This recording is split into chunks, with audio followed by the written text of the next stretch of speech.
저는 YG경제연구소 소장이고요. 유튜브 차영주 TV를 운영하고 있습니다. 최근에 머니투데이 전문위원이 됐고요. 머니투데이에서 조금 심도 깊은 방송을 좀 원해서 그런 부분들을 이제 1월 초부터 역할을 하고 있고요. 어찌됐든 뭐 개인적으로 유튜브도 운영하고 있고 또 다양한 방송 여전히 출연하면서 시청자 여러분들 찾아뵙고 많은 말씀 나누고 그런 기회를 갖고 있고 계속해서 갖고자 노력하고 있습니다. 아, 네. 그 요즘에 뭐 네. 빅스텝, 물가 이런 예. 관련해서 좀 이야기가 나오면서 약간 증시가 좀 지지부진한 것 같긴 한데요. 그렇죠. 좀 어떻게 보세요? 근데 우리가 이제 기준점을 잘 잡아야 된다라고 생각을 합니다. 그러니까 이제 연준이 바라보는 그 경제 상황하고 우리 이제 투자자들 쉽게 얘기해서 주식 시장이 바라보는 거하고 조금 괴리감이 좀 있는 것 같아요. 그러니까 이제 시장에서는 주식 시장이 올라가는 쪽에 이제 포커스를 맞춰서 바라보게 되죠. 아무래도 저도 한 사람의 투자자로서 주식시장이 올라가는 걸 바라지 주식시장이 떨어지는 거에 대해서 예측은 하지만 심정적으로 주식시장이 떨어지는 걸로 반기는 투자자는 아무도 없죠. 근데 연준은 우리랑 또 입장이 좀 다릅니다. 연준은 물가와 고용에 목표를 두고 있고 연준의 목표는 물가 안정에 있는 거거든요. 그런지 물가 안정 과정에서 고용도 늘려야 되는 두 마리 토끼를 다 잡아야 되는 그런 형국인데 연준의 스탠스를 우리가 한번 좀 객관적으로 보자고요. 우리가 이제 연준을 여러 가지 이제 보는 시각들이 있습니다만 저는 일단 현상을 이해하기 위해서는 객관적인 상황을 놓고 거기서 내가 어떻게 대응할 것인지를 판단해야지 상대방은 가만히 있는데 내가 상대방이 바뀌길 바란다? 이건 좀 문제가 있다라고 봅니다. 자, 연준의 시각을 한번 보죠. 연준 같은 경우 물가와 고용은 다른 방향으로 움직입니다. 우리가 물가가 올라가면 고용이 늘어나죠. 근데 물가가 올라가는 건 우리가 좋은 건 아니죠. 물가는 안정을 찾아야죠. 물가가 안정을 찾으면 어떻게 되죠? 고용은 또 줄어들게 되는 거죠. 그렇기 때문에 물가와 고용은 서로 다른 방향으로 움직입니다. 연준이 바라고 있는 것은 적절한 물가, 적절한 고용. 근데 이 적절하다라는 게 참 어떻게 보면 좀 굉장히 좀 주관적인 거예요. 우리 웅달님이나 저나 샤워할 때 서로 느끼는 적정 온도라는 게 다르잖아요. 말은 적정이라고 하지만 제가 왜 샤워실을 하냐면 우리가 이제 벤 버냉키 의장이 쓴 책을 보면 샤워실의 바보들이라는 책이 있습니다. 굉장히 우리나라에도 그렇게 번역이 됐는데 이게 뭐냐면 우리가 이제 샤워를 하러 들어가면 극단적으로 뜨거운 물을 틀든지 찬물을 틀잖아요. 먼저 거기서부터 해가지고 이제 온도를 조절해서 나한테 맞는 온도를 하는 거죠. 이게 이제 연준이 바라보고 있는 물가와 고용의 적절한 거예요. 그래서 이 우화가 뭐냐면 지금은 이제 물가가 올라가니까 뭐 미국 기준으로 CPI가 뭐 9% 상승까지 올라가니까 지금 이제 온도가 뜨거운 거죠. 그러니까 연준은 지금 금리를 75bp 올리면서 극단적으로 수도꼭지를 찬물로 틀은 거죠. 그러니까 이제 시장 우리 또 깜짝깜짝 놀래죠. 이렇게 뜨거운 물이 나왔을 때 깜짝 놀래고 찬물이 나왔을 때 깜짝 놀래고 그러면서 이제 적정 온도를 찾아가는 과정 이제 충분히 이해가 가시죠. 자, 다시 2022년 상반기로 돌아가 봅시다. 우크라이나 전쟁이 터지기 이전에 연준이 항상 했던 얘기는 고용이에요. 고용, 실업률. 그때 지금 이제 한 2월, 3월 정도 이제 전쟁이 한 2, 3월 정도 터졌으니까 그 직전만 하더라도 실업률에 따라서 많은 뉴욕 증시가 흔들렸어요. 실업률이 올라가냐 떨어지느냐. 그래서 여러분들 기억 되돌아오시면 주간 실업률 지표가 발표되는 금요일 날마다 계속해서 이제 그런 걸 봤었어요. 그런데 이제 전쟁이 딱 터졌죠. 전쟁이 터지고 나서 발생했던 게 뭐냐면 원자재 가격이 급등을 해버렸죠. 그러다 보니까 우리가 이제 원자재 가격이 급등하면서 공급발 인플레이션이라는 것이 생기면서 물가가 올라갔죠. 이렇게 표현하시면 될 것 같아요. 그때 당시에 서울 시내 기준으로 기름값이 2,500원까지 올라갔던 것 같아요. 리터당. 그러니까 제차 기준으로 봤을 때 지금도 제차가 소위 만땅 가득 채우면 한 10만 원 정도 들어가요. 근데 그때 제가 깜짝 놀랐어요.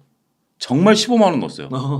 그러니까 내가 하는 행위는 똑같은데 일주일에 한 번 정도 기름을 가득 채우는데 10만 원 냈다가 15만 원 내니까 인플레이션은 어떻게 되죠? 50% 늘어난 걸로 보이죠. 그게 공급발 인플레이션이었어요. 소비자 물가가 올라가니까 소비가 늘어난 것처럼 보인 거죠. 그러다 보니까 이거에 의해서 연준이 이제 금리를 올리기 시작한 거죠. 급속도로. 금리를 올렸는데 그때 당시에 6월 달에 이제 FOMC 끝나고 나서 6, 9, 10이 이제 점도표가 나오면서 항상 기재행은 하지만 점도표가 나오면서 얘기를 하는 게 뭐냐면 그때 당시에 연준이 2023년 지금 제가 얘기는 2022년 6월입니다. 2022년 6월 기준으로 봤을 때 2023년도에 되면 미국의 그 기준금리는 한 3.5 정도 될 거야라고 그때 당시엔 그렇게 봤었어요. 낮네요. 굉장히 좀 낮죠. 지금 보면 상당히 낮지만 그때만 하도 3.5면 굉장히 높았던 수준이죠. 왜냐하면 제로금리에서 또 올라왔기 때문에 네.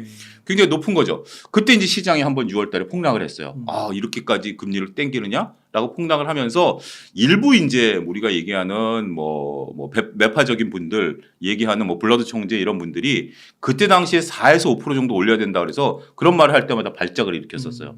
그러다가 9월 달 들어서 우리가 이제 주식시장이 또 한번 폭락을 했죠. 9월, 10월 달에. 그때 당시에 기준금리를 4.5로 올렸어요. 네. 벌써 1%나 올린 거죠. 100bp나 올린 거죠. 그러면서 이제 블러드 총재가 5%대까지 금리를 올려야 된다. 이런 얘기가 나왔습니다. 그러면서 시장이 폭락했어요. 그리고 이제 12월 달에 미국의 기준금리를 2023년 예상을 5.2 정도 예상을 했어요. 5.2. 근데 왜 5.0이 아니고 5.25도 아니고 5.2냐라고 이제 반문하시는 분들이 어떻게 보면 정확하신 거예요. 미국은 기준금리가 25bp 차이가 나죠. 이 부분도 잠깐 설명을 드리면 우리는 지금 기준금리가 3.5예요. 네. 3.5면 한국은행이 그걸 딱 정하면 시중은행들까지 쫙 그게 이제 퍼지는 기준금리고 미국은 지금 현재 기준금리가 4.75에서 4.50이에요. 이거 녹화 당시에. 네. 이렇게 25bp 차이가 나는 것은 지금 미국의 기준금리는 우리랑 좀 다릅니다. 미국은 연준이 시중은행들을 대상으로 하는 금리예요. 그러니까 시중은행이 하룻밤 사이에 연준에 돈을 맡기면 주는 이자예요. 그걸 가지고 이제 시중은행은 일반 금리를 또 정하게 되는 거죠. 근데 왜 25bp냐? 돈을 많이 맡기면 4.75를 주고요. 네. 돈을 조금 맡기면 4.50을 주는 거예요. 네. 그래서 우리가 5.2라고 얘기하는 게 이제 터미널 금리라고 이제 얘기를 하는데 터미널 금리 수준이 이제 그쪽이 되는 거죠. 5.25 정도 네. 된다라고 말씀드릴 수가 있겠죠. 그런데 12월 달에 5.2 정도를 예상을 했는데 오히려 주식시장 그때부터 올랐어요. 12월부터 오르기보다는 정확히는 이제 1월 초부터 이제 미국도 그렇고 우리도 올라가고 왜 그런가 이거를 이제 보는데 그때 당시에 블러드 총재가 어떤 얘기를 했냐면 테일러 준칙이라는 용어를 쓰면서 테일러 준칙에 따르면 미국 기준금리를 7%까지 올려야 된다라고 얘기를 했었습니다. 네. 이게 뭐냐면 선행적으로 과거에 이제 미국의 경제 상황과 금리 상황을 봤을 때 이게 지금 온도가 너무 뜨거우니까 그 인플레이션에 대한 온도가 뜨거우니까 이걸 식히기 위해서 찬물을 급속도로 끼얹어줘야 된다. 그거를 이론적으로 계산한 게 테일러 준칙이라는 법칙인데 그러다 보니까 이제 7이라는 숫자가 나온 거예요. 과거 같으면 시장이 깜짝 놀랄 텐데 시장이 전혀 깜짝 놀라지는 않았어요. 바로 그 뒤에 이제 연준에서도 반박 얘기가 나왔고 여러 가지 얘기가 나왔습니다만 왜 그러냐 이걸 우리가 좀 이해를 해야 되겠죠. 네. 제가 얘기하는 건 내피셜이 아니라 현상을 있는 그대로 보자라는 거예요. 지금까지는. 자, 미국이 금리를 어디까지 올릴 수 있을까요? 이 고민을 이제 하는 거죠. 그렇죠. 네. 우리가 이제 3%, 4%, 5%대까지만 하더라도 미국이 언제까지 금리를 올릴 것인가에 대해서 결국 미국이 목표하는 물가 상승률 목표치인 2%가 되려면 마냥 금리를 올릴 거다라고 생각을 했었죠. 네. 그런데 시장에서는 지금 니네가 아무리 올려봐. 그래 네가 하고 싶은 대로 해봐. 5.5 이상은 못 올릴걸? 지금 시장은 그렇게 보고 연준도 거의 인정하는 분위기예요. 네. 왜냐하면 미국이 마냥 금리를 올릴 수 있는 카드를 물론 쓸 수도 있습니다. 미국의 연준은 어떤 카드인지 쓸 수 있어요. 근데 그 카드를 쓰면 어떻게 되죠? 미국의 막대한 재정 부채. 이거에 감당이 안 되는 거죠. 아니 자신들이 발행한 채권에 대해서 6%씩 이자를 준다고 생각해봐요. 네. 이건 또 말도 안 되는 거죠. 그래서 시장에서 보는 눈, 그전에는 시장에선 계속 금리를 올리지 말라 하는데 연준은 우리 올리겠다라고 하고 그 모 증권사에서 나온 올해 이제 그 전망치 나온 책이 있어요. 작년 한 12월 달에 나온 책인데 보통 이제 보고서 같은 경우 리포트 형태로 나오는데 단행본 형태로 나왔어요. 제가 사보지는 않았는데 거기 이제 그 광고 문구를 딱 보니까 연준은 그냥 제 갈 길을 갔는데 시장이 보고 싶은 것만 보다 보니까 변동성을 키웠다. 그런 반성문 같은 게 좀 있더라고요. 애널리스트 분들이. 결국 그거예요. 제가 지금 얘기한 대로 연준은 그냥 흐름대로 왔어요. 흐름대로 오고 한번 그 6, 9, 12마다 앞으로 우리가 갈 방향을 정했고 그 사이 온 거예요. 그 사이 이제 연준 위원들의 발언이라든지 어떤 월가의 누구의 발언에 따라서 시장이 흔들렸을 뿐이지 월가는 지금까지 왔어요. 그런데 지금 이제 주식시장이 연준에 대해서 그렇게 신경을 안 쓰고 올라가는 게 이제 연준이 쓸 수 있는 패가 보이는 거예요. 3월 달에 연준이 이제 금리 인상을 하는데 50bp에 대한 얘기가 나와도 시장이 별로 안 놀라는 것 중에 하나가 뭐냐면 50bp 해. 그러면 5.25지. 그럼 니네가 할 수 있는 건 25bp 한 번 내지 두 번. 막대하게 해봤자 두 번 정도? 5.75 정도? 근데 한 5.5 정도에서 머무를 거야. 차라리 25bp씩 세 번 가는 게 낫지 않아? 연준도 거의 인정하는 분위기죠. 네. 그 대신 이제 우리가 좀 봐야 되는 것은 이제 많은 분들이 피봇이라는 단어를 잘 안 음. 쓰는데 저는 이제 피봇이라는 단어 쓰는 것에 대해서 굉장히 좀 이렇게 발작스럽게 반응했어요. 쓰지 말라. 왜냐하면 이렇게 깊게 다루지 않으시는 분들 입장에서 보면 막연한 기대감을 가질 수 있는 부분들이 있다라는 거예요. 피봇은 뭐죠? 연준의 방향을 바꾸는 거예요. 근데 연준은 지금 금리를 올리는 과정이에요. 금리를 올리고 있는데 피봇 얘기한다라는 것은 딴 얘기죠. 우리가 지금 우크라이나 전쟁이 터지고 있는데 재건 얘기한다는 것도 너무 좀 빨리. 어불성설이죠. 네. 물론 이제 그런 시기가 분명 오지만 거기에 포커스를 맞추는 게 아니라 지금에 우리가 지금 하루하루를 대응해야 되는 거 아니겠습니까? 일단은 우리가 피봇이 오려면 뭐가 되냐면 일단 금리 인상이 끝나야 돼요. 네. 금리 인상이 끝나고 두 번째는 금리 인상이 유지가 되는 시기가 있는 거죠. 이걸 이제 고원금리라는 단어를 쓰는데 고원금리가 뭐냐면 웅달님 개마고원 아시죠? 저 네. 북한에 있는. 그러니까 이제 높은 지대가 이어지는 걸 이게 고원이라고 그러잖아요. 네. 그래서 이제 요즘 금리 다루시는 분들이 그런 용어를 써요. 높은 금리 수준이 유지되는 것을 고원금리라고 이제 하고 그 유지가 되는데 결국 이제 미국이 올릴 수 있는 것은 5.5 정도면 우리가 이제 금리를 계속해서 올려서 급격하게 시키는 경우도 있지만 이 고원금리를 유지하면서 이게 적용되는 것을 기대하는 것도 하나의 방법이죠. 그렇죠. 이해가 되시죠? 네. 빠르게 적용하려면 금리를 올리지만 그렇게 되는 부작용이 있으니까 적정 수준일지만지 아닐지 모르겠지만 높은 수준에서 금리를 유지함으로써 그게 이제 적응되는 시간을 이제 갖게 되는 거죠. 네. 파급 효과. 과거에 미국이 이렇게 금리를 올린 상태에서 피봇되는 것을 전환점을 보니까 고원금리가 평균 얼마나 유지된지 아십니까? 잘 모르겠습니다. 11개월 유지가 됐어요. 그래요. 그러니까 평균 11개월이니까 우리가 이제 2023년 상반기 때 금리 인상이 끝난다 하더라도 2024년 상반기까지 가는 거예요. 최소한. 물론 더 빨라질 수도 있죠. 이건 평균이니까. 그리고 더 늘어질 수도 있는 것이고. 그렇죠. 만약에 지금 이제 미국의 어떤 각종 지표들이 내려오지 않는다라면 이것은 더 멀어질 수도 있는 거죠. 지금 미국이 쉽게 지금 인플레이션이 안 꺾이는 이유가 저는 두 가지라고 보여집니다. 하나는 저도 어제 같은 방송했던 김대호 박사님한테 배웠던 건데 우리가 그 축구에서 보면 저쪽 골대에서부터 적이 이제 나한테 공격해 들어온다고 칩시다. 그러면 하프라인을 넘을 때까지는 수비수들이 거의 없잖아요. 그냥 쑥쑥 넘어오잖아요. 그리고 이제 우리도 신경 안 쓰잖아요. 하프라인 넘어갈 때까지는 이게 공격인지 그냥 패스인지 모르잖아요. 근데 하프라인을 해가지고 페널티 라인까지 들어와 버리면 그렇죠. 많은 이제 그 수비수들이 달려붙어서 그때는 1m 전진하기가 굉장히 힘들죠. 맞아요. 그런 것처럼 금리가 어느 정도 내려오기 시작하면 이제 저항대가 부딪히는 거죠. 그런 부분들이 지금 이제 6, 5 정도 되는 거고 네. 또 한 가지는 지금 미국이 막대하게 IRA법이라든지 반도체 치법이라고 해가지고 이런 그 고용을 늘리고 있잖아요. 지난달 말에 나온 보고서 보니까 그 IRA법이 시행되고 나서 6개월이 지났는데 10만 자리 일자리가 창출이 됐대요. 그러다 보니까 지금 이제 미국에서 우리가 여러분들이 이제 조금 미국을 정확히 보는 게 빅테크 기업들이 해고가 늘어나고 있는데 왜 고용이 이렇게 탄탄한 거야? 라고 보시는 분들이 있어요. 그거는 어떻게 보면 정확한 데이터의 오해다라고 하는데 빅테크 기업이 미국 내에서 차지하는 비중이 4% 미만이에요. 얼마 안 되네요. 얼마 안 돼요. 그 대신 서비스 업종 같은 경우 차지하는 비중이 높죠. 근데 미국은 서비스로 이루어져 있잖아요. 더군다나 지금 미국이 코로나 이후에 히스패닉계 소위 말해서 그 남미 쪽에 계신 분들이 못 들어오고 있잖아요. 아직까지도 그걸 문호로 개방 안 했고 미국도 이제 고용이 여러 단계가 있죠. 우리도 이제 여러 단계가 있고 정말 외국인 노동자분들께서 우리 이제 밑바탕을 좀 받쳐주는 부분들이 분명 존재하잖아요. 우리도 지금 현재 그분들이 못 들어와서 조금 이제 삐그덕거리는 부분들이 있기 때문에 미국의 고용 데이터는 미국이 지금 현재 외부에서 유입되어 오는 히스패닉계가 없는 상태니까 고용이 굉장히 잘 되고 있는 거예요. 전반적인 데이터는.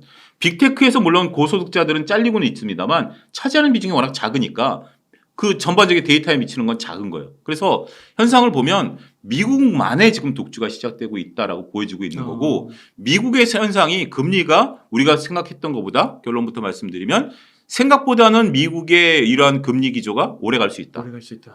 그걸 일단 받아들여야 될 것 같아요. 조급하게 우리가 이제 금리 인상이 멈추거나 이게 꺾일 거다라고 보는 시각은 저는 그런 거예요. 주식 시장을 제가 이제 오랫동안 경험하면서 그나마 생존할 수 있었던 경우 중에 하나가 극단적으로 나쁜 경우를 저는 일단 가정을 해요. 가정을 하고 그런 상태에서 내가 할 수 있는 방법을 찾아요. 그런 상태인데 상황이 좋아진다? 그럼 더 좋은 거지. 근데 이제 많은 분들이 이제 뭐 저도 항상 하는 게 이제 희망을 갖잖아요. 희망을 갖고 좋아질 거야라고 했는데 그래도 나빠지면 대응이 잘 안 되더라고요. 그래서 일단 지금 저는 연준은 최소한 5.5까지는 금리를 올릴 것이다. 네. 5.75까지도 올릴 가능성이 있다. 이건 받아들이자. 그리고 최소한 연준이 얘기하는 뭐 이건 제가 얘기한 게 아니라 연준은 올해 피벗 없다라고 얘기했으니까 이게 2024년까지 충분히 끌고 갈 수 있다. 그 속에서 우리가 보자. 다양스러운 것은 그럼에도 불구하고 생각보다 빠르게 지금 많은 투자자분들이 긍정적인 요소에 반응하면서 주식시장에 들어오고 있기 때문에 저는 올해 솔직히 굉장히 주식시장을 좀 안 좋게 예상을 했었어요. 왜냐하면 쉽지 않을 것이다. 쉽지 않을 것이다. 이렇게 그 대신 이제 바닥에서 이제 기는 기간들이 좀 길어질 거다 봤는데 그거보다 한 레벨 위에서 지금 기고는 있는데 뭐 여전히 불안감은 있긴 합니다만 이게 말씀드리는 게 이제 여기서 이제 뭐 3천 넘어간다 뭐 이거는 뭐 현실적으로 어려운 건 뭐 그렇지만 그래도 트레이딩을 통해서 수익을 남길 수 있는 그런 구간들이 또 연출이 되고 있다라고 보면 일단 연준에 대한 어떤 그 금리에 대한 부분들은 이미 시장과 연준이 보는 눈이 일치하고 있다. 그러니까 2022년에는 연준은 계속해서 금리를 올리려고 봤고 시장을 올리지 마라고 봤는데 이제 연준과 시장이 눈높이가 같아져서 5.5까지는 시장도 받아들인 거고 이제 우리 다 반영됐고 그러면 네가 쓸 수 있는 카드가 별로 없으니까 긍정적인 신호가 나오면 난 주식을 살 거야라고 시장을 바라보고 있고 연준도 이제 패 다 까는 거고 그런 상태이기 때문에 그래서 지금 시장이 연준의 어떤 횡보에 따라서 움직이는 폭이 작년보다는 작죠. 오늘 새벽에 끝난 이제 뉴욕 증시 이 녹화일 기준으로 봤을 때만 하더라도 연준 의사들의 발언에 따라서 주식시장이 움직였지만 폭이 굉장히 작죠. 작년 이맘때면 벌써 3% 2%씩만 움직여야 되는데 그런 것들을 보게 된다라면 시장은 뭐 연준의 어느 정도 패를 보면서 강하게 움직이고 있다. 이렇게 좀 설명을 드릴 수가 있겠습니다. 그러니까 지금 한 2,300, 2,500, 뭐 2,200, 2,500 이 정도 박스권 네. 얘기가 좀 나오기는 하는 것 같은데 2,400에서 2,500 이제 박스권이 나오는데 2,400 지지 여부가 관건이 되고 있어요. 네.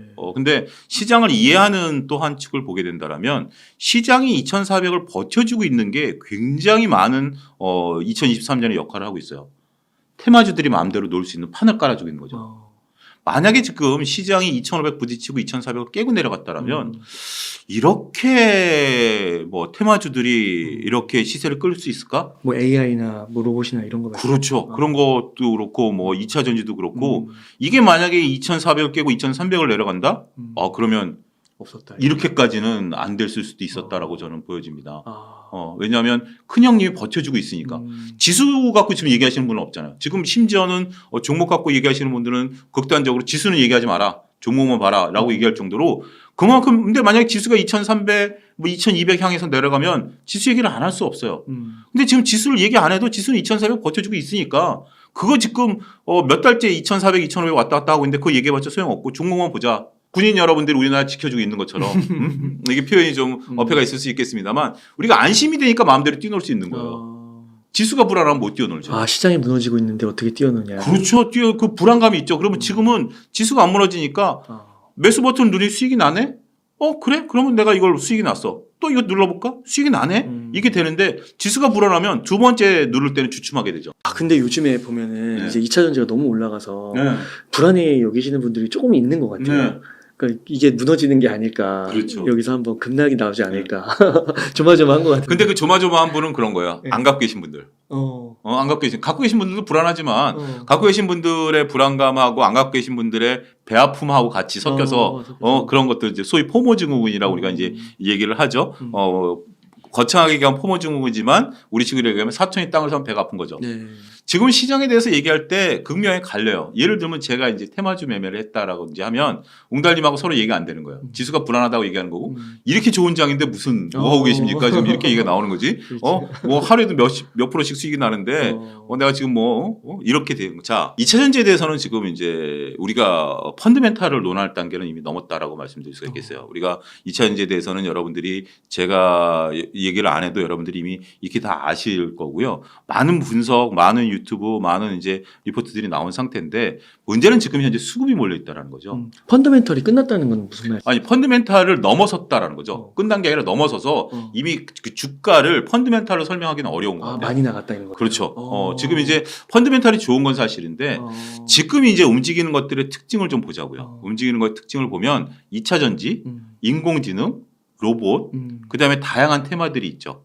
이들의 성격에 약간의 미세한 차이점은 있습니다. 먼저 2차 전지는 지금 우리가 쓰고 있어요. 전기차 같은 경우 저도 지금 지하 주차장에 차를 세웠습니다만 전기차가 몇 대 있더라고요. 우리가 지금 피부로 느끼고 있는 거예요. 미래지만 우리가 피부로 느끼고 있고 이걸 보고 있고 이 산업이 커지는 걸 보고 있기 때문에 이게 테마에다가 실적이 들어가고 기대감까지 들어가는 거죠. 그러니까 강력한 거예요. 두 번째는 인공지능이 처음에 딱 나왔을 때 챗GPT를 써봤죠. 그때 네. 이제 많은 방송하시는 분들이 그랬어요. 너 써봤어? 써보지 않았으면 말하지 마. 정말 그런 단계였어요. 물론 이제 거기엔 많은 또 어폐가 숨어 있긴 합니다만 그게 이제 우리나라 연결하는 부분에 있어서는 저는 굉장히 큰 허들이 있다라고 생각하지만 어찌됐든 써보고 눈앞에 보이니까 이게 다른 테마와 좀 다르죠. 그렇죠. 그리고 이 테마가 갖고 있는 성격은 우리의 일상생활을 완전히 바꿔버릴 수 있는 그러한 부분들이 되니까 이게 거의 뭐 묻지마식 투자가 이루어지고 이런 것들이 계속해서 수급이 들어오면서 움직이니까 소로스가 얘기한 재기적 현상. 주가가 올라가니까 사람들이 더 관심을 갖는 거죠. 그런 현상들이 일어나고 있는 거죠. 로봇도 마찬가지죠. 로봇은 우리가 상상하기에 아주 쉬워요. 우리 주위엔 잘 없어요. 식당 로봇 그거 거의 다 중국산이고 우리가 좁은 공간에서 움직이는 거지만 우리의 상상의 나래를 마음껏 펼칠 수 있는 거 우리 미래가 곧 올 것 같아요. 그런 부분들이 이제 테마가 형성이 되면서 강력하게 움직이는 거고 그 외의 테마들도 지금은 좀 강하긴 해요. 근데 그것들은 연속성이 별로 없죠. 그냥 올라오다가 다른 테마처럼 꺾어지고 여전히 테마이기 때문에. 그렇지만 지금 이제 많은 분들이 테마를 찾다 보니까 테마주들이 상대적으로 좀 강한 것이지. 자, 정리를 할 것 같아요. 그런 테마들은 여전히 좀 잠깐 올랐다 떨어지고 잠깐 올랐다 떨어지고 심지어 뭐 우리가 그 공모주 같은 경우도 따상을 하지만 오늘 이제 2차 전지주가 신규 상장됐지만 따상을 못 간 것처럼 그거는 이제 단순하게 그냥 별로 그냥 분위기 좀 타다가 이제 꺾이는 뭐 그런 부분이다라고 말씀드릴 수가 있겠고 2차 전지라든지 인공지능이라든지 로봇이라는 것은 우리가 서로든지 인지할 수 있는 거예요. 신호와 소음이라는 책을 보면 거기 그런 게 있죠. 주가는 기대감을 갖고 올라간다라는 그런 게 있어요. 그렇기 때문에 이 기대감이 우리가 얘기할 수 있는 내러티브 그 경제학에서 나온 것처럼 서로 스토리텔링이 되는 종목들이 되다 보니까 이게 지금 강력한 거예요. 그동안 주식시장이 2020년과 2021년에는 성장주라는 쪽에 이제 포커스가 맞춰졌죠. 근데 성장주가 생각해보면 참 모호한 개념이에요. 모호한 개념이고 플랫폼이라는 개념도 상당히 좀 모호한 개념이었어요. 그렇고 나서 주가가 떨어지는 것을 경험하고 나니까 이제는 뭔가 좀 더 확실한 걸 요구하는 투자자들이 나타나기 시작했고 확실한 것들이 보이기 시작하니까 지금은 뭐 누가 플랫폼 얘기하는 사람도 없고 성장주 얘기하는 사람도 없고 메타버스도 그렇게 강하지 못한 게 우리가 2021년 가을에 메타버스가 나왔을 때는 굉장히 강했어요.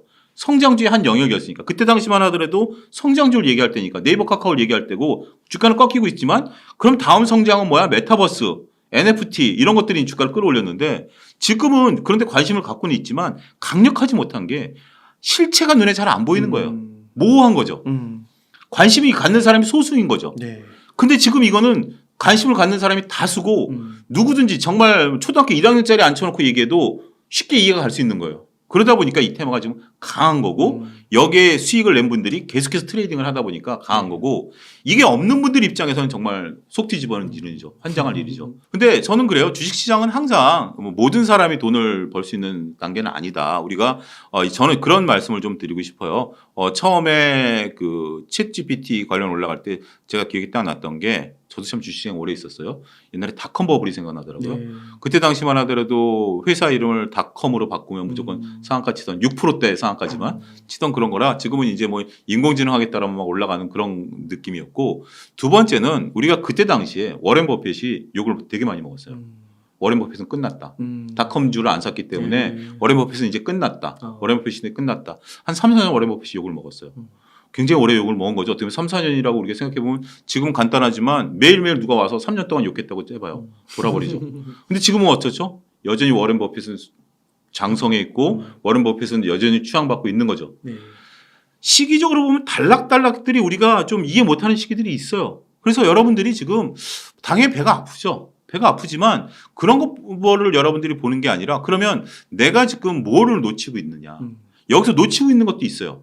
뭘 놓치고 있는 거죠? 그런 걸 못 산 게 놓치고 있는 게 아니라 정말 내가 그런 거 말고 다른 것들을 노력하고 있는 것들이 있는가. 자동차주들이 왜 올라가고 있는지를 지금 자기가 아는가. 그거는 쉽죠. 오히려 쉽죠. 2차 전지를 못 사더라도 자동차 같은 경우 2월 수출 데이터가 나왔거든요. 수출 데이터가 반도체는 40% 꺾였지만 자동차는 50%가 늘었어요. 우리나라 수출에서. 네.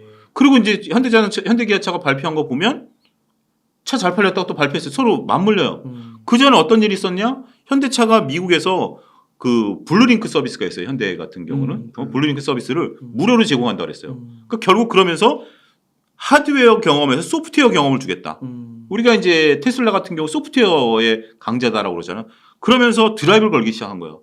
과거 현대가 미국에서 10년 키로 하면서 드라이브를 건 것처럼 그거를 증권가에서는 굉장히 눈여겨봤었던 거예요. 그다음부터 외국인들이 사기 시작한 거거든요. 그러니까 여러분들이 지금 막 올라가는 거에 대해서 배아파하고 내가 따라 살 것이냐 안 따라 살 것이냐 결정을 내리지 않고 계속 그것만 매일매일 자 오늘 인공지능 얼마 벌써 막 이거 하는 동안에는 여러분들 놓치고 있는 게 많은 거예요. 거기서 노는 분들은 지금 신났어요. 신나서 놀고 있는데 나는 못 놀면서 쟤 노는 걸 부러워하는 거야. 그러면 안 되죠. 쟤는 노는 거고 인정할 거 인정하는 거예요. 내가 저 시장에 못 들어갈 거면 이건 내 시장이 아닌 거예요. 아무리 주시장이 올라가더라도 저도 죽었다 깨어나도 이 시장 못 들어가요. 증권사 다닐 땐 들어갔었어요. 왜냐하면 뭐 매매를 해야 되니까. 근데 지금은 저는 들어가고 싶은 마음도 없어요. 정말 마음도 없어요. 니네가 먹을 때 얼마큼 마음대로 먹어. 난 이쪽에서 먹으면 되니까. 내 나름대로 보고 있는 거예요. 이미 이 시장 갔다고 봐야 돼. 그러니까 이 시장은 저하고는 상관없는 거예요. 그러니까 여러분들 보시는 시장에서 불편하신 분도 있지만 차영주하고는 이 시장은 안 맞는 거예요. 근데 제가 맞는 시장이 오겠죠. 네. 제가 맞는 시장에 왔을 때 제가 수익을 내면 되는 것이지 남들이 200% 300% 낸 거하고는 나랑 아무런 상관없어요. 커피 한 잔 얻는 거 아니에요. 내가 여기서 5% 10% 나가지고 내 가족들하고 맛있는 거 먹는 게 진짜 내 거지. 남들이 200% 300%난 거랑 나랑 무슨 상관이 있어. 그렇게 여러분들이 자꾸 이렇게 쉽지는 않지만 저도 이제 주식시장에 있으면서 이것을 남들 하는 거 그 진짜 아까 얘기한 것처럼 사초의 땅을 산 거 배아파하기 시작하면 참 많아요.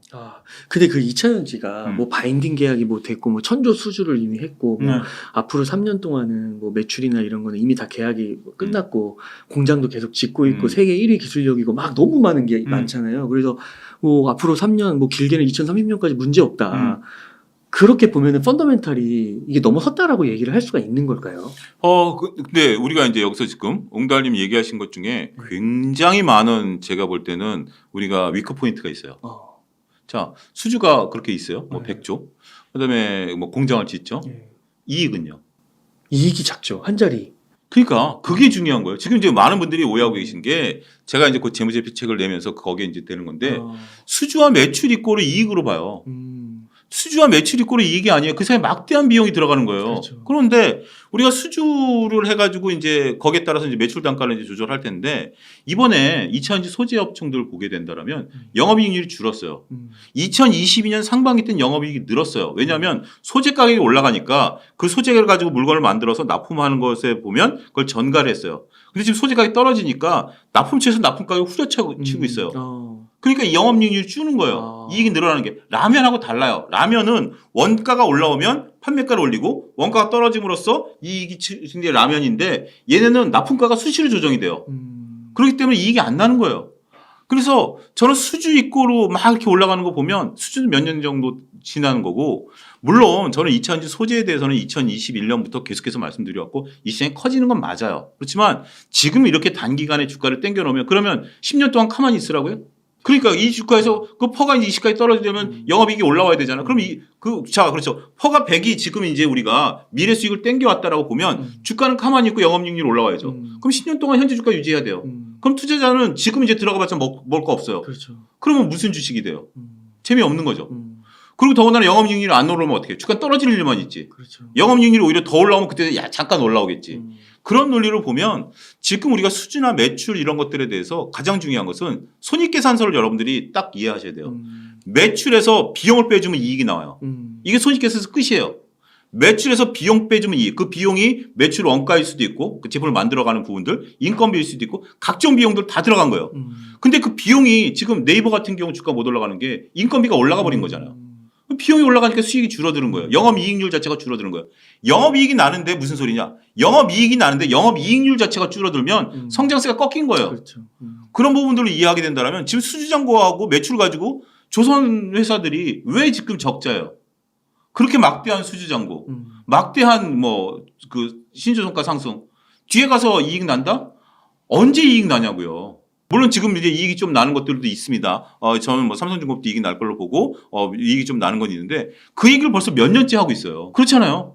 작년부터 재작년부터 계속해서 이익 난다. 그러니까 저는 뭐 방송에서 그랬어요. 참 안타까운 양치기 소년이다. 조선업종 같은 경우 예를 들면 저 조선업종 굉장히 좋아했고 제가 프리랜서 되고 나서 제 오피스텔을 조선업종이 만들어줬어요. 남들 조선업종 투자 안 할 때 전 조선업종에 대해서 이제 해가지고 그거 갖고 오피스텔을 제가 마련할 정도로 조선업종 굉장히 좋아하는데 요즘은 안 보는 이유 중에 하나가 판가름하기가 어려워요. 수주가 이 정도 들어왔으면 이익이 나야 돼요. 근데 이익이 못 난 이유가 뭐죠? 그래서 제가 안타까운 양치기 소년 거짓말을 하려고 한 게 아니라 정말 후판 가격이 올라가 버리잖아요. 지금 뭐예요? 인건비가 올라가 버리잖아요. 이게 통제 불가능한 영역이 되니까 네. 그래서 결국 매출에서 비용을 감안해주면 이익 나는 게 굉장히 우리를 좀 포커스를 맞춰야 되는 거예요. 그래서 그 부분 좀 보게 된다라면 우리가 단순하게 수지장고로 접근해서는 안 된다. 이 부분도 말씀드리겠습니다. 그러면 소장님께서 네. 좀 이 시점에서 좀 관심을 갖고 계신 뭐 섹터나 기업 좀 있으실까요? 지금은 상당히 좀 쉽지는 않다라고 봐요. 그래요? 그러니까 작년 연말쯤에는 리오프닝 관련주들을 제가 굉장히 관심 있게 봤어요. 특히 이제 카지노 같은 경우. 그러니까 2021년 가을서부터 우리가 리오프닝을 얘기했지만 오미크론이 터졌고 2022년 리오프닝이 계속해서 이제 들쑥날쑥하는 과정 속에서 주가는 못 올랐는데 네. 이제는 진짜 실적 데이터가 찍히니까 전 재무제표를 믿는 거거든요. 재무제표 과거 데이터가 아니라 재무제표가 개선되는 걸로 이제 보는 거죠. 네. 자, 외국인들이 이제 슬슬 들어오기 시작. 제가 11월 달에 일본을 갔다 왔는데 그때 이제 비행기가 만석이었어요. 비행기가 만석이었고 오명 가면 다 만석이었고 그때 비행기가 몇 대 없었으니까 네. 만석이었고 지금 이제 일본 갈 때 사람들 얘기 들어오면 공항 들어가는데 한 3시간씩 걸린다. 일본 전체 관광객의 40%가 우리나라 네. 사람들 뭐 여러 가지 따지기 전에서 우린 주식 관점으로 보자고요. 그럼 어떻게 되죠? LCC가 흑자 전환되는 거죠. 네. 보이는 거죠. 네. 그래서 저는 LCC 추천을 강하게 했었어요. 제주항공. 제주항공은 아니고 저는 이제 뭐 하여튼 여러 가지 제주항공도 그랬죠. 여러 가지 이제 제주항공도 그렇고 여러 가지 LCC 쪽을 이제 봤죠. 네. 카지노. 네. 카지노 일당백이고 네. 카지노 같은 경우 리포트를 보게 되면 파라다이스 기준으로 봤을 때 가을에 이미 매출이 2배씩 늘어나기 시작한 거예요. 그런 것들을 보면 투자 아이디어를 우리가 가져갈 수 있는 거죠. 근데 지금은 이제 좀 어느 정도 오버밸류된 부분들이 있고 지금은 이제 많은 종목들이 올라가다 보니까 뚜렷하게 지금 뭐 이 업종이 좋다. 라고 보기는 어려워요. 간헐적으로 뭐 얼마 전에 제가 이제 첨보를 추천했었는데 오늘 또 한 이틀 사이에 한 10% 넘게 올라가 버려가지고 이제 그런 어떤 부분들은 좀 되고 있고 현대차 같은 경우도 지금 이제 어느 정도 올라와 있는 상황이고 그런데 지금은 일단 한테보 좀 더 쉬어줄 때는 된 것 같아요. 우리가 이제 그 하나투자증권에서 나온 자료를 보게 되면 3월달 전망을 하는 걸 보니까 3월 달은 코스피 기준으로 봤을 때 우리 EPS 전망치하고 거의 비슷하게 움직였어요. 그러니까 1월 달 같은 경우는 EPS와 상관계수가 그렇게 높지가 않아요. 왜냐하면 그러니까 기업의 이익이 줄어들어도 1월 효과 때문에 올라간 게 있기 때문에 상관계수가 적다라고 보는 건데 3월 달에는 EPS와 상관계수가 거의 100과 같아요. 근데 지금 우리가 아직은 EPS가 하향 추세이기 때문에 3월 달에는 좀 조정을 받을 가능성이 있고 또 한 가지 이제 중요한 건 외국인들의 수급이죠. 지금 외국인들이 좀 강하게 들어오는데 외국인들의 수급을 놓고 보면 이건 또 다른 증권사에서 나온 건데 2022년 7월부터 보면 2달 사고 한 달 팔고 2달 사고 한 달 팔고 그랬어요. 근데 지금 2달 샀거든요. 3월 달에 이제 파는 달이에요. 만약 그 공식대로라면. 그러네요. 그러니까 그렇게 되면 이제 3월 달에 외국인들이 혹시 팔면서 EPS가 하향 추세에서 이게 떨어지게 되면 조금 조정을 받을 수도 있어요. 삼성전자 기준으로 지금 6만 원이 간들간들한 상황이기 때문에 조금 불안할 수도 있어요. 그래서 3월 한 달 정도는 좀 쉬어야 될 거다라고 좀 말씀드릴 수가 있겠고 제가 또 기회가 되면 또 나와가지고 말씀을 드리겠습니다만 지금은 냉정하게 봤을 때는 저는 그래요. 주식이 있어서 가장 중요한 것은 강세장에선 돈을 벌어야 돼요. 네. 강세장에서 돈을 못 벌면 그건 여러분들에게도 문제가 있어요. 근데 약세장에서는 돈을 버는 것보다 지키는 게 더 중요할 수도 있어요. 네. 그래야 강세장에 돈을 벌죠. 약세장에서 내가 돈을 벌겠다고 막 그러다가 엇박자가 나기 시작하면 이게 큰 코 다치는 거거든요. 네. 워렌 버핏 얘기를 안 할 수가 없죠. 워렌 버핏 많이 주는데 워렌 버핏이 담배꽁초 매매라고 했던 거 혹시 기억나시는지 네, 모르겠습니다. 우리가 이제 담배 피우는 건 뭐 좋지가 않지만 예를 들어 드리면 그런 거죠. 이게 담배라면 여기서부터 여기까지 이제 피워야 되는 거죠. 근데 담배꽁초는 요거 한두 모금 빨고 마는 거죠. 네. 그래서 워렌 버핏은 담배꽁초 매매를 하지 말라는 거예요. 단타 치지 말라는 얘기죠.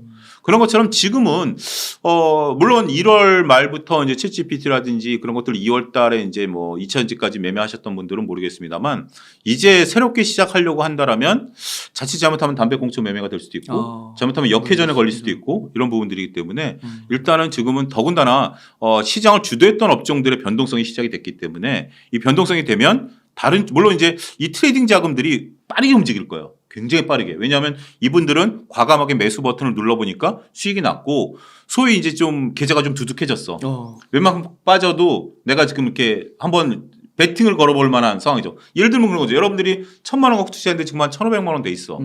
그러면 한 2, 300 깨져도 내가 한번 그렇죠. 해볼 수 있는 상황이잖아요. 그 상황이 될 때까지는 계속해서 매매를 할 거예요. 그분들은. 그렇기 때문에 이게 좀 이어지긴 하겠지만 속도는 굉장히 빨라지겠죠. 그렇기 때문에 요건 좀 한 템포 쉬시고 지금 이제 미국과 이제 금리 격차 환율도 지금 1,300원에서 방향을 못 잡고 있기 때문에 요건 조금 한 템포 쉬셔야 될 것 같아요. 그러면 아까 연준하고 시장의 약간 기대나 눈높이가 그래도 네. 옛날보다는 이게 많이 좁혀졌다. 그렇죠. 네. 그런 말씀을 해주셨잖아요. 그럼 혹시 뭐 좀 연말이나 내년 가면 조금 장이 좀 좋아질 거다 이렇게 보시는 건가요? 많은 분들이 그렇게 예측을 하는데 저는 그렇게 생각은 잘 안 합니다.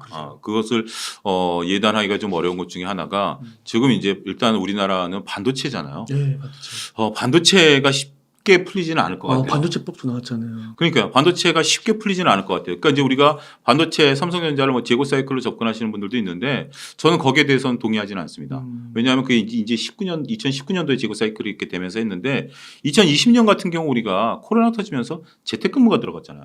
그렇기 때문에 많은 막대한 서버 투자라든지 이런 것들이 들어갔어요. 그러니까 약간의 오버밸류가 좀 있었던 거라고 좀 봐요.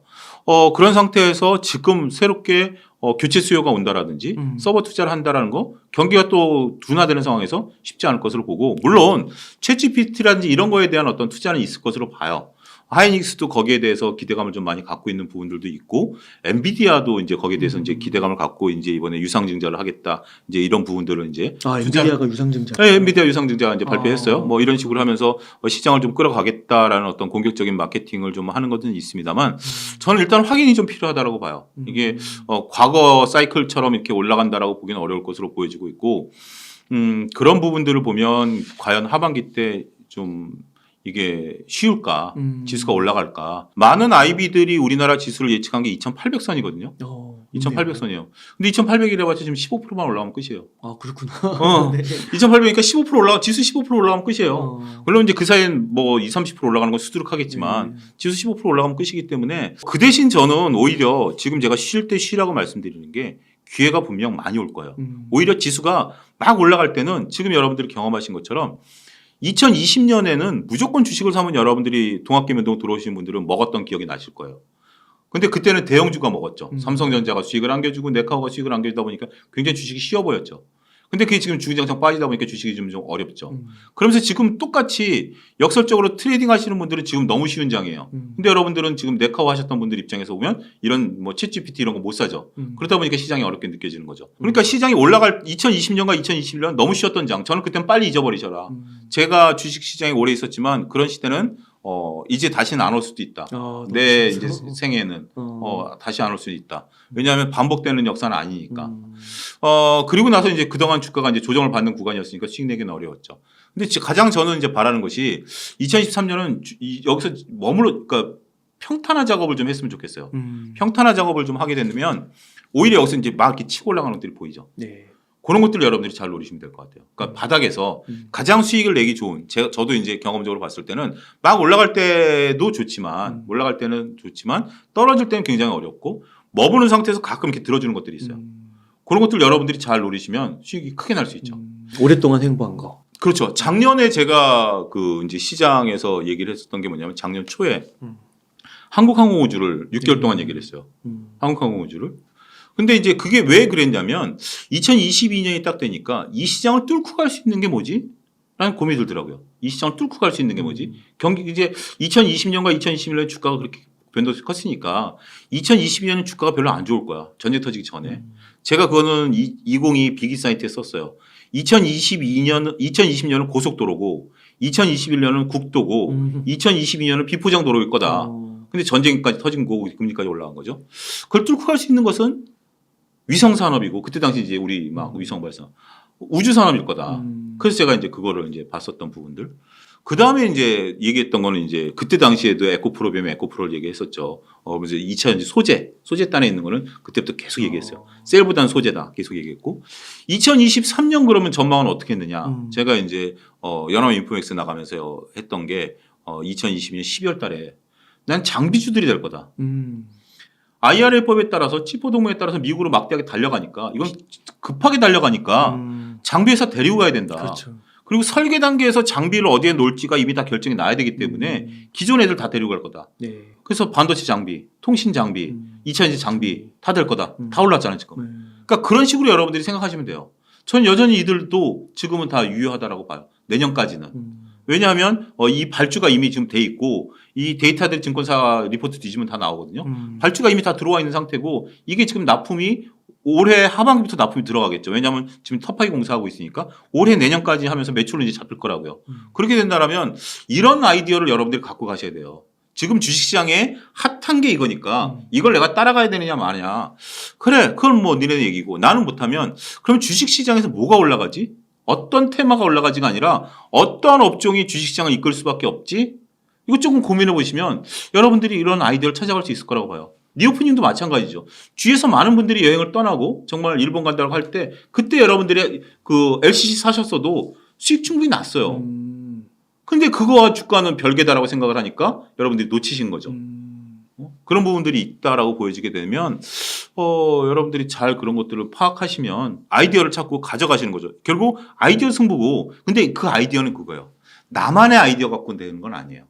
남들도 이 아이디어를 언젠가 인식하겠지. 그 아이디어를 선점하는 거죠. 자, 지금 통신 장비 이런 것들 나중에 지금 수주 공시 나오고 그 매출 공시 나온다고 하면 주가는 어떻게 되겠죠? 한번 확 올라가죠. 저는 그때 매도하고 나오는 거죠. 제가 갖고 있는지 없는지 모르지만 그런 거죠. 지금 제가 이렇게 말씀을 드렸잖아요. 이미 말씀을 드렸고 그건 올 초부터 말씀을 드려왔었던 거고 이미 주가는 올라가고 있는 상황이고 그런 것들이 수주가 나오면 그러니까 여러분들이 항상 오해하는 것 중에 하나가 재무제표를 갖고 투자하면 재무제표가 이미 나온 걸 보고 내가 투자를 하니까 늦는다라는 건데 그건 늦는 거예요. 여러분들 재무제표를 제대로 이해 못한 거예요.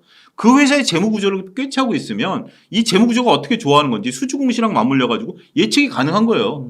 그렇게 해서 투자하는 거지 재무제표 나왔으니까 PER 몇 배? 그럼 내가 투자해야지. 그건 이미 늦는 거죠. 조만간 책이 나옵니다. 기다려 주십시오. 책이 나오면 한번 들고 찾아오겠습니다. 예, 너무 좋습니다. 그래서 이제 만약에 그런 게 좀 자신이 없고 네. 공부가 안 된 상태면은 우선은 조금은 쉬자.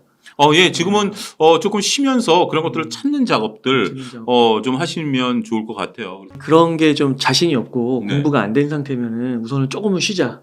예, 지금은 조금 쉬면서 그런 것들을 찾는 작업들 좀 하시면 좋을 것 같아요. 그래서 여러분들의 공부 실력의 수준들이 다 다를 텐데 너무 어렵게 생각하지 마시고 그냥 뭐 하루 이틀 고민해 갖고 나오지는 않는 거예요. 근데 3월 한 달 내내 한번 고민해 보세요. 야, 우리 세상이 어떻게 바뀌지? 5년 뒤엔 어떻게 바뀌지? 1년 뒤엔 어떻게 바뀌지? 정말 챗GPT가 모든 걸 장악할 수 있을까? 챗GPT를 쓸까? 로봇을 우리가 쓰게 될까? 그러면 로봇과 관련해서 우리 뭐 포털사이트 검색하면 로봇 관련 나오잖아요. 그럼 한번 들어가 보는 거예요. 그럼 우리나라에서 이 로봇이 지금 상용이 되고 있나? 이건 또 아니네. 그러면 이렇게 한번 막 하다 보면 우리 그런 거잖아요. 뭐 예를 들어서 가족끼리 외식을 한다 그러면 뭘 먹을지부터 처음에 그렇잖아요. 뭐 아무거나 먹자 그러면 뭘 먹지부터 찾아보잖아요. 내가 먹고 싶은 것부터. 뭐 회를 좋아하면 회, 고기 좋아하면 고기. 그부터 찾아보다가 하다 보면 장소까지 해가지고 나중에 주차가 되는지 여부, 뭐 우리 교통수단이 되는지 여부 이렇게 들어간다 보면 서너 시간이 훌쩍 가버리잖아요. 어떨 때 보면 중요한 모임이다 싶으면 그런 것처럼 여러분들이 과연 그렇게 주식 한 종목 찾으려고 노력을 해보셨느냐? 쉽지 않을 것 같은데요. 그 서너 시간이 아니라 3, 4일을 그렇게 해야 되는데 그 서너 시간조차라도 집중해서 그냥 지금 단순하게 챗GPT 올라간 챗GPT 뭐 사야 돼요? 이게 아니라 여러분들 스스로가 그렇게 집중해서 한번 해보신 적이 있는가? 없다면 반성하세요. 그러니까 그런 노력을 지금 할 수 없다면 지금은 쉬어라. 그게 쉬어요. 쉬면서 그런 거 하셔야 돼요. 소장님 책 나오면 책 읽어라. 책을 읽으셔도 되고 또 여기 와서 또 자세히 설명을 할 테니까 그렇게 보시면 될 것 같아요. 그래도 이렇게 딱 분명하게 좀 얘기를 해주셔가지고 너무 좋은 것 같고요. 그러면은 어떻게 연말까지 좀 계속 쉬어야 되는 거예요? 아니요. 근데 기회는 분명 와요. 그러니까 이제 너무 지금 막 이런 것들이 올라갔을 때 우리가 이제 저는 그래요. 많은 분들이 얘기할 때는 먹자 것이 별로 없어요. 그렇기 때문에 지금 이제 3월 한 달 정도는 뭐 3월 중순부터 다시 올라갈 수도 있어요. 근데 현금을 갖고 제가 얘기한 것대로 하다 보면 여러분들이 종목이 보일 거예요. 그럼 그 종목을 사세요. 네. 그 종목을 사셔서 그 종목을 갖고 기다려 보는 거죠. 만약에 3월에 진짜 외국인이 좀 팔고 조정이 있으면 또 기회가 올 수도 있고. 그러면 오히려 기회다. 이거 점점 기회가 오고 있는구나. 그럼 종목 발굴 해야죠. 그럼 뭐가 올라가느냐? 직전에 올라갔던 건 안 올라요. 자, 지금 네카오 관심 있으신 분들 있나요? 진짜 네카오 여쭤보고 싶었어요. 근데 지금은 네카오는 우리가 방송에서 많이 다루지만 저는 특별히 뭐 할 말 없어요. 저는 2021년부터 네카오 노노노 하고 외치고 다녔기 때문에 2021년부터 노노노 하고 외치고 다녔기 때문에 그 PER 80 막 이럴 때. 뭐 그것도 그렇고 뭐 카카오 같은 경우 저는 지금 네카오에 대해서 제가 갖고 있는 의문점은 뭐냐면 제 스스로가 납득이 안 돼요. 얘네가 뭘 갖고 먹고 살지? 제가 모르겠어요. 네이버 쇼핑. 그런데 주가가 이 정도잖아요. 이거 말고 그럼 뭐냐 이거죠. 그거 써요. 저도 카톡 쓰고 저도 네이버 포털에서 뒤지고 다 해요. 근데 주가가 이 수준인데 그럼 뭘 갖고 주가를 끌어올리지? 그 답을 못 찾겠어요. 그래서 저는 네카오에 대해서 부정적인 게 뭐 카카오가 분할 상장하고 뭐 이런 거는 뭐 그건 더 이제 플러스 알파고 네이버 카카오가 지금 이제 영원할 것이다? 영원할 거예요. 그럼 이 상태에 머물겠죠. 뭐가 있겠죠? 그 성장이 아니고 성숙한 거군요. 그렇죠. 이미 다. 그러니까 우리가 굉장히 중요한 말씀을 하셨어요. 모든 주식은 스타트업 상태에서 성장을 하고 가치주로 넘어가는 거예요. 그게 이제 하나의 모습이죠. 우리가 삼성전자도 한때는 성장주였죠. 고속 성장주였죠. 지금 이제 가치주 영역인지 뭐 어떻게 보는데 얘네들은 이미 그 단계로 들어가는 것 같아요. 성장을 뭘로 하느냐에 대해서 보면 뭐 웹툰으로 네이버 한다. 웹툰 비중이 작아요. 여전히 광고 수입이 주류예요. 50% 넘어요. 근데 지금 광고 안 하잖아요. 그러네요. 그럼 뭘로 먹고 살 거야? 우리가 뭐 명품 중고매매 그 적자 회사인데 그게 지금 MZ 세대가 이용하는데 MZ 세대가 그렇게 이용하는데도 적자인데 그럼 뭘 흑자 낼 건데 답이 없잖아요. 이번에 들어와가지고 오히려 재무제표를 더 망가뜨려 놔버렸는데 저는 뭘로 먹고 살지 제가 그 답을 찾을 때까지는 저는 투자할 마음 없어요. 뭔가 새로운 성장 모멘텀? 카카오는 뭘로 먹고 살죠? 카톡에다가 이모티콘 하나 더 달아갖고 먹고 사나요? 챗GPT 달아야 되나요? 근데 오히려 챗GPT가 들어가면 그쪽 생태계를 깎아먹죠. 왜냐하면 자 지금 보면 어느 분이 그 얘기하는데 나 속에서 참 웃었는데 그분이 그러면서 네이버를 추천하더라고요. 네이버가 지금 우리가 검색을 하면 광고부터 뜨잖아요. 예를 들어서 맛집 그런 맛집 광고 뜨고 광고라고 붙지만 광고 뜨고 하니까 이게 직접 검색하면 광고가 안 뜨니까 오히려 좋을 거다. 챗GPT 들어가면 그럼 네이버 뭐 먹고 살아요? 그렇죠. 그 광고 못 받으면 그냥 네이버서 웅달 책방 그러면 이제 웅달 책방 밑에 있는 뭐 예를 들면 웅달님 책방 뭐 이렇게 광고들을 막 이렇게 붙어야 되는데 네이버는 그거 갖고 먹고 사는데 그게 안 붙고 웅달님 유튜브로 바로 연결되면 네이버는 먹고 사는 게 없죠. 오히려 네이버 생태계를 막 깎아먹는 거예요. 그렇죠. 돈을 벌어야 되는데. 그러니까 그게 광고가 안 뜨면 그렇게 보면 오히려 챗GPT는 네이버 카카오한테 큰 적이죠. 그러면은 좀 이렇게 한번 질문을 드려볼게요. 그 만약에 한번 이렇게 좀 기회가 왔다 했을 때 좀 성장성을 갖고 있는 그런 섹터. 성장성은 저는 이렇게 정의하고 싶어요. 성장성의 정확한 정의는 영업이익률이 급증하는 거예요.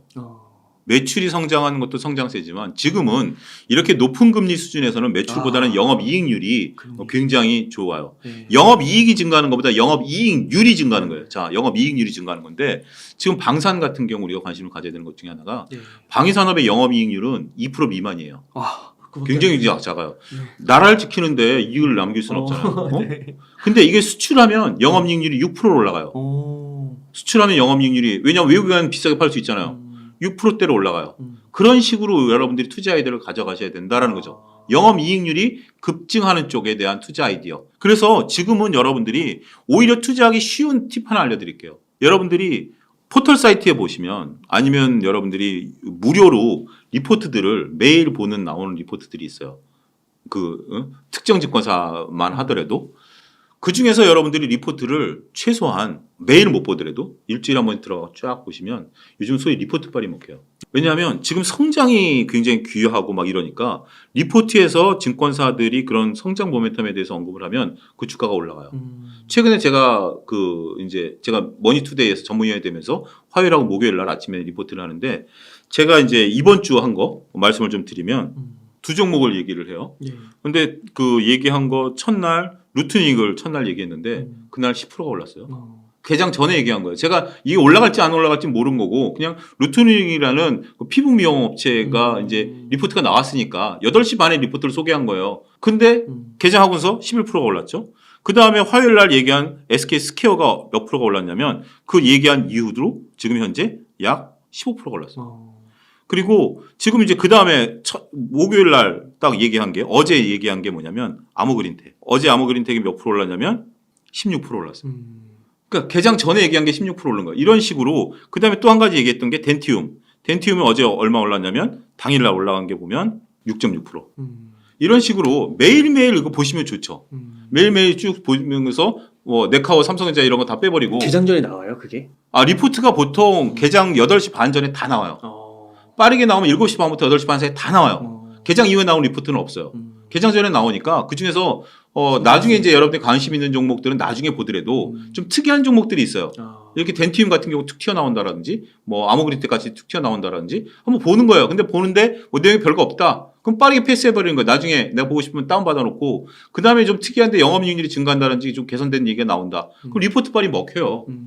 상당히 먹혀요. 제가 이거를 진짜 검증했던 게 작년 7월서부터 매일경제에서 리포트를 2개씩을 했었어요. 그러다가 제가 이제 머니투데이를 좀 옮겨와서 하는 건데 일주일에 2번밖에 안 하지만 그때 당시에 제가 얘기한 것들이 70% 이상이 올랐어요. 일주일 사이에. 그 리포트 빨리 일주일 사이에. 보통 보면 일주일 사이에 다 올랐어요. 그러니까 이게 지금 많은 분들이 종목을 찾다 보니까 그리고 중요한 게 뭐냐면 리포트가 나와야 외국인과 기관들이 살 수 있어요. 그들은 나중에 감사를 받거든요. 이 종목을 왜 샀느냐라고 했을 때 근거를 대야 되는데 여러 가지 근거를 대는 것 중에 가장 좋은 게 증권사 리포트 들이밀면 끝이에요, 그냥. 아니 애널리스트가 분석한 건 난 보고 샀다. 그렇기 때문에 그게 나오면 소위 기관들 수급들이 들어와줘요. 외국인들이 들어오는 경우도 있고. 그래서 여러분들이 그런 노력들을 물론 이제 조금 제가 지금 얘기한 종목들이 그럼 넌 당일날 했지 않느냐. 나는 당일날 못 보니까 그 시간에 출근하는데 어떻게 보느냐 하실 수도 있어요. 근데 이게 당일날만 끝나는 건 아니에요.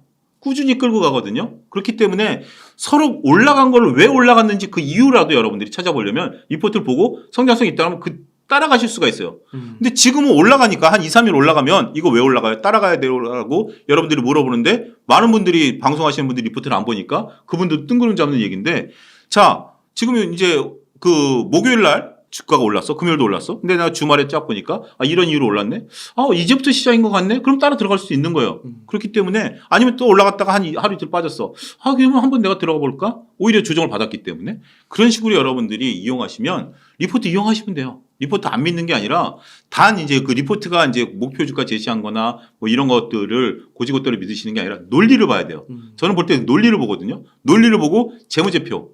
어려워도 자꾸 보려고 노력하세요. 중요한 건 뭐냐면 뒤에 가서 재무상태표 손익계산서 이거 어려워요. 그거 말고요.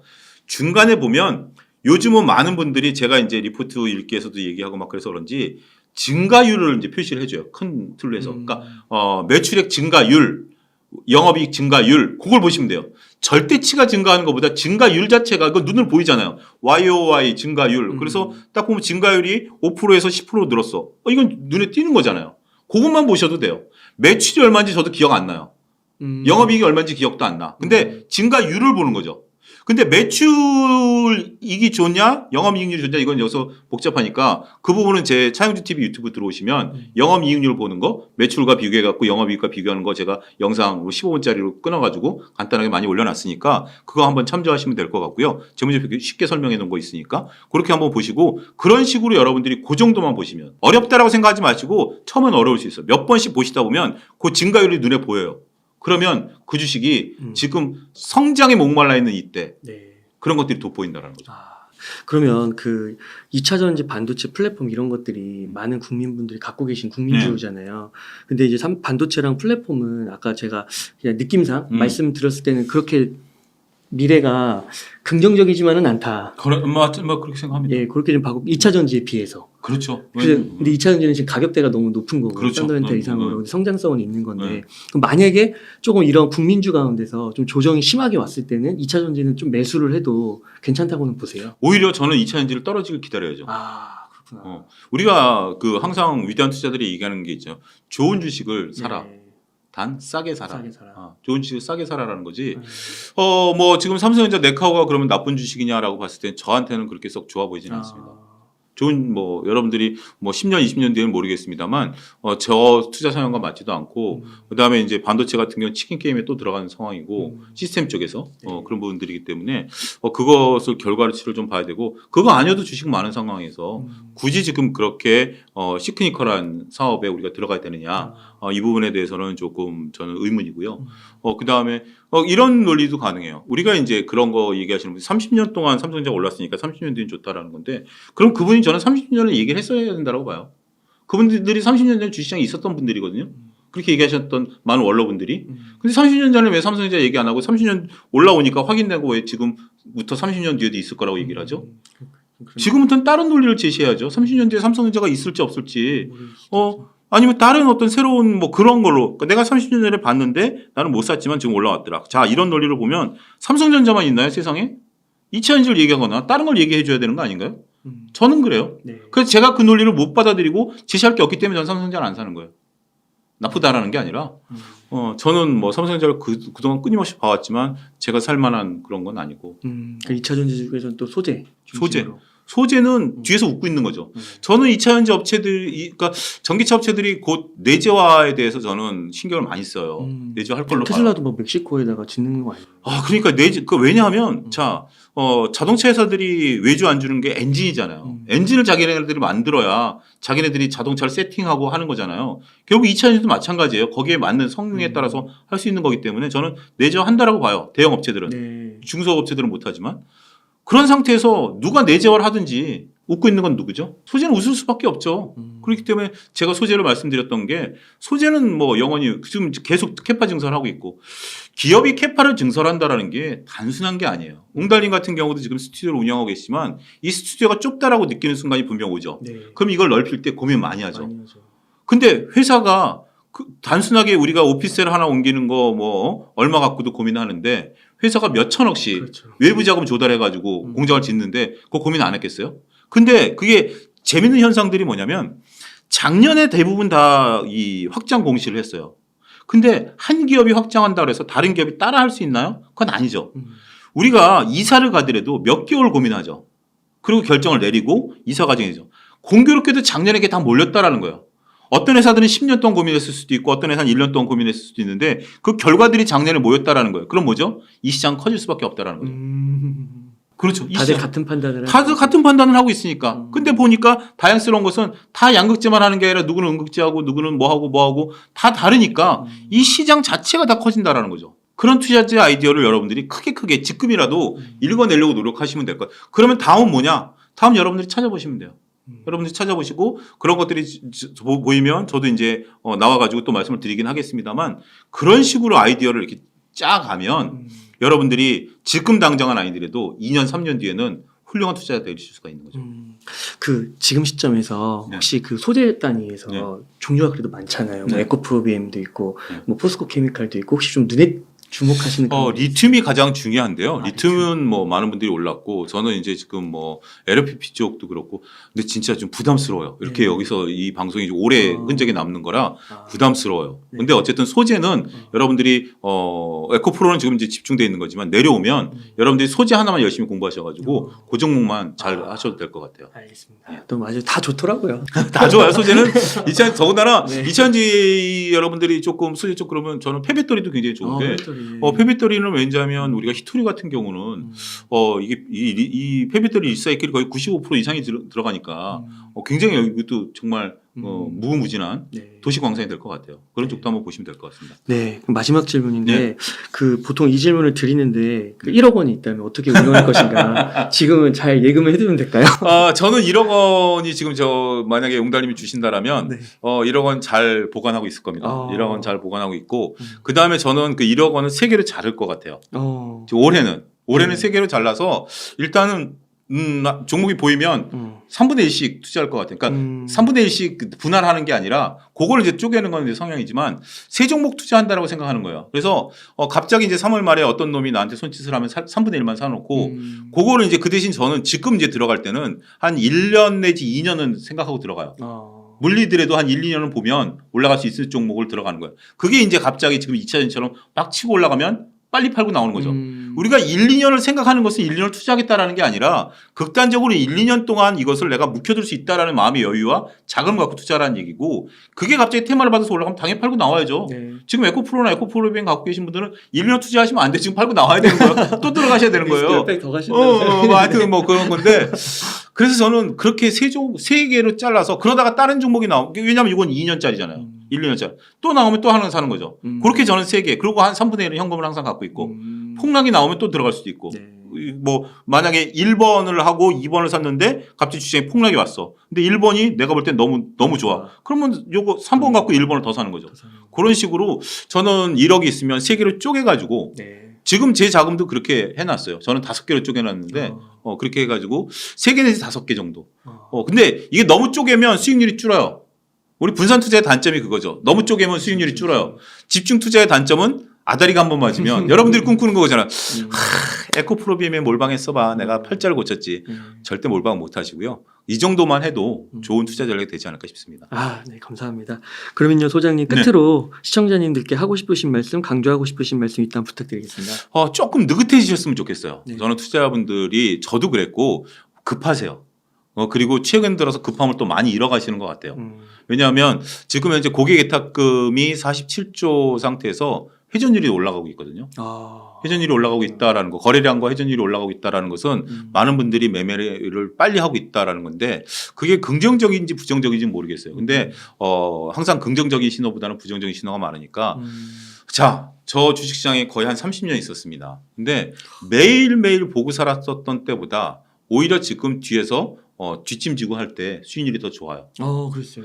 매일매일 하루에 1%, 2% 따먹기, 5%, 6% 따먹기 하다 보면 깨지기도 하고 하다 보면 한 달 지나고 나면 제자리야. 어쩔 땐 깨지고. 어쩔 땐 먹을 때는 막 10%, 20%씩 먹었는데 깨질 때 1, 2%씩 깨지는 게 모아지다 보니까 한 달 지나도 제자리야. 근데 오히려 괜찮은 주식 딱 기다리고 있다가 딱 들어가서 3개월 먹고 나와서 20, 30% 먹고 나오면 오히려 그게 더 안정적이에요. 편하고. 네. 종목이 안 나오면 기다리면 돼요. 1년 안에 여러분들 종목 2-3개 충분히 나옵니다. 그러니까 그렇게 조금 느긋하게 보시고 마음을 한 단계 좀 톤 다운 좀 하시면 되지 않을까 싶습니다. 그리고 한 가지 여러분들은 펀드 매니저가 아닙니다. 종목 여러 개 사가지고 물량 조절하고 수량 조절하는 거 그런 방식은 개인하기에는 별로 맞지 않는다. 지금도 많이 느끼고 계실 거예요. 그 부분도 한번 고민해 보십시오. 한 3개에서 5개 1억 있다면. 그렇죠. 너무 많아지면 뭐 여러분들 관리하기가 힘들어요. 이렇게 해서 유튜브 채널 차영주 TV의 차영주 와이즈 경제연구 소장님을 모시고 이야기를 나눠봤습니다. 긴 시간 동안 유익한 인사이트 많이 나눠주셔서 감사의 말씀드립니다. 오늘 고생 많으셨습니다. 감사합니다.